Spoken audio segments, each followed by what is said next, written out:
Apa kabar anak-anak? Mudah-mudahan sehat walafiat dan tidak kurang satu apapun. Baiklah anak-anak, sebelum kita mulai pelajaran hari ini, marilah kita buka pelajaran hari ini dengan sama-sama melepaskan napas basmalah. Bismillahirrahmanirrahim. Baiklah anak-anak, minggu yang lalu kita sudah mempelajari tentang arti hari kiamat, makna beriman kepada hari kiamat, dan nama-nama lain hari kiamat. Siapa yang masih ingat apa itu hari kiamat? Ada yang tahu? Masih ingat enggak? Itu hari kiamat itu adalah hancurnya seluruh alam semesta beserta isi-isinya.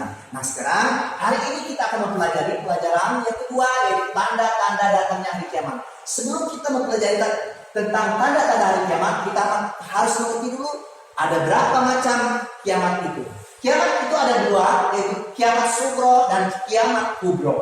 Kiamat sugro artinya kiamat kecil. Maksudnya adalah peristiwa berakhirnya setiap makhluk yang bernyawa dan hancurnya sebagian alam. Ingat, hanya sebagian alam. Maksudnya apa dari setiap makhluk yang bernyawa, yaitu misalnya manusia, hewan, dan tumbuhan. Karena inilah yang makhluk hidup yang tiga ini: manusia, hewan, dan tumbuhan. Apabila manusia itu wafat, atau hewan wafat, atau tumbuh-tumbuhan mati, maka itu namanya kiamat kecil atau kiamat sugro.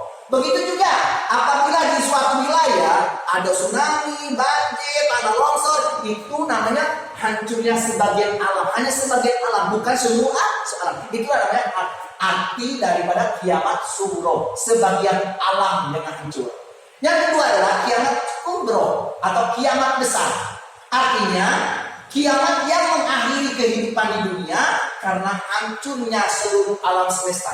Ya, jadi yang dikatakan kiamat kubro itu seluruh alam semesta ini hancur, tidak ada yang tersisa kecuali Allah. Nah itulah namanya kiamat kubro, yaitu hancurnya seluruh alam semesta ini beserta isi-isinya. Mengerti anak-anak tentang kiamat, macam-macam kiamat? Mudah-mudahan mengerti ya. Kita lanjut dengan materi selanjutnya, yaitu tanda-tanda hari kiamat. Yang pertama, munculnya Dajjal. Aduh, sekarang saya mau tanya, sudah ada belum Dajjal? Belum ada, berarti belum datangnya. Yang pertama belum munculnya Dajjal ke bumi ini, tapi belum ada Dajjal sekarang. Nah, yang kedua adalah terbitnya matahari dari sebelah barat. Sekarang matahari dari timur atau dari sebelah barat? Dari masih tetap sebelah timur, jadi belum terbit matahari dari sebelah barat, masih belum. Yang ketiga, merajalelanya kebodohan. Sekarang banyak orang pintar-pintar, tapi belum ada yang merajalela kebodohan. Semua orang masih pintar, ya. Jadi tanda yang ketiga, merajalela kebodohan belum ada. Yang keempat, ya, tersebarnya perzinahan. Nah, kalau yang ini, setiap kota di Indonesia banyak sekali perzinahan yang kita lihat di TV, di koran, di majalah, semuanya menjelaskan tentang perzinahan. Tapi ini sudah ada tanda-tandanya. Yang kelima adalah munculnya binatang melata di bumi. Ada belum? Belum ada. Kecuali binatang-binatang seperti binatang kucing, sapi, kerbau, dan selain sebagainya. Tapi belum ada binatang yang melata yang muncul ke bumi. Yang keenam adalah minuman keras menjadi minuman kebanggaan. Nah ini sudah ada ini. Setiap ada pesta pasti ada orang mabuk-mabukan. Kenapa? Nganggap minuman keras itu minuman kebanggaan. So, aku ini seorang laki-laki, ini hebat karena sudah mabuk-mabukan. Jadi sudah ada yang nomor 6. Yang nomor 7 adalah gaya hidup yang suka berpoya-poya dan sikap yang takut mati. Nah ini sudah ada. Artis-artis itu sudah banyak yang berpoya-poya hidupnya, tapi mereka takut mati. Nah ini sudah ada tanda-tandanya. Jadi orang yang suka hidup berpoya-poya dan tidak sudah takut mati itu merupakan tanda-tanda besar hari kiamat. Jadi tanda-tanda besar hari kiamat ini hanya sebagian saja ini. Dari 1 sampai 7 ini hanya sebagian saja, masih banyak lagi. Nah sekarang kita lanjutkan dengan materi yang ketiga. Perilaku iman kepada hari kiamat. Orang yang beriman kepada hari kiamat itu senantiasa meningkatkan ketakwaannya kepada Allah Subhanahu wa Ta'ala. Dengan cara apa? Melaksanakan semua perintah Allah dan menjauhi semua larangan Allah. Apa? Perintah dari Allah ya banyak. Semua yang baik-baik itu adalah perintah dari Allah. Sedangkan ya semua yang jahat-jahat itu larangan dari Allah. Apa? Sholat, puasa, ngaji. Banyak contohnya. Sedangkan yang dikatakan larangan dari Allah banyak. Bantah orang tua, melawan orang tua. Yo, kelas 5. Masih banyak yang melawan orang tua. Masih banyak kan? Jadi dengan orang tua tidak boleh kita melawan. Makanya kita harus patuh dengan orang tua. Inilah perilaku iman kita kepada hari kiamat yang pertama. Yang kedua adalah menyayangi dan membantu fakir miskin.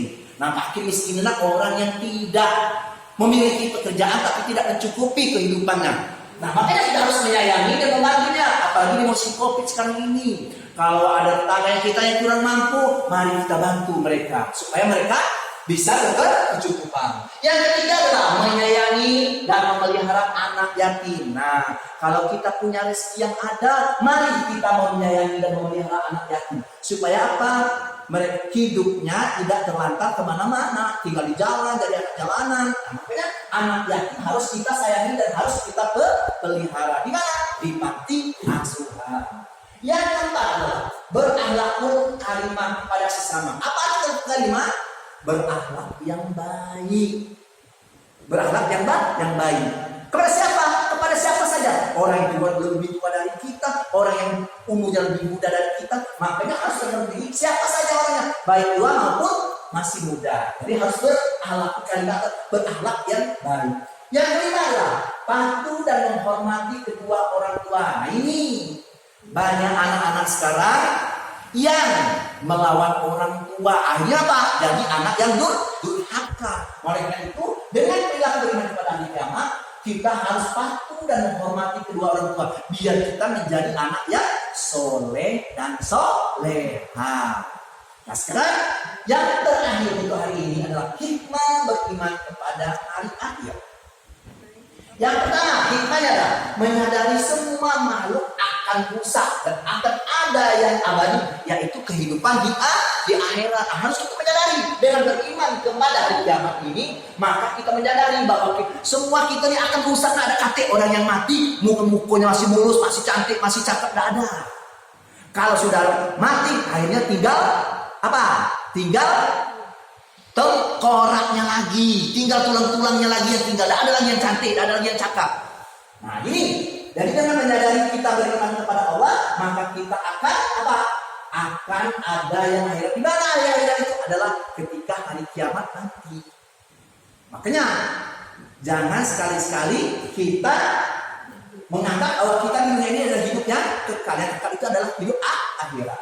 Yang kedua adalah meningkatkan sikap hidup disiplin dalam ibadah. Nah, dengan mengetahui datangnya hari kiamat, kita akan lebih giat lagi, akan disiplin lagi beribadahnya. Apa? Misalnya kita sholat biasanya sholat asar misalnya jam 3.30. Sholat asar jam 6. Itu artinya ada disiplin. Jangan disiplin apabila waktu azan telah tiba, maka segera kita melaksanakan sholat. Itu namanya disiplin. Makanya harus disiplin dalam beribadah. Yang selanjutnya adalah yang ketiga, menyadari bahwa seluruh kehidupan manusia, baik ataupun buruk, akan menerima balasan dari Allah. Nah, kalau kita sudah tahu, kalau kita sudah tahu kehidupan dunia ini akan mendapat balasan di akhir nanti, makanya kita jangan banyak berbuat dosa. Harus banyak berbuat kebaikan. Kenapa? Karena tadi nantinya di akhirat kita akan mendapat balasan apa yang harus kita perbuat di dunia ini. Ada balasannya lagi di akhirat. Oleh karena itu, mari kita menyadari bahwa seluruh kehidupan kita ini baik atau buruk akan ada balasannya. Dan yang selanjutnya adalah yang keempat, memberi ketenangan dan ketentraman dengan kepasrahan dan kesabaran bahwa kebaikan akan dibalas dengan kenikmatan dan kesabaran dan kejahatan dibalas dengan azab. Nah, kalau sudah tahu kalau perbuatan baik akan dibalas dengan kebaikan, maka banyak-banyak berbuat kebaikan dengan siapa saja. Tapi kalau kita berbuat keburukan, maka azab yang akan kita terima lagi. Mau dapat azab atau mau kenikmatan? Ayo jawab.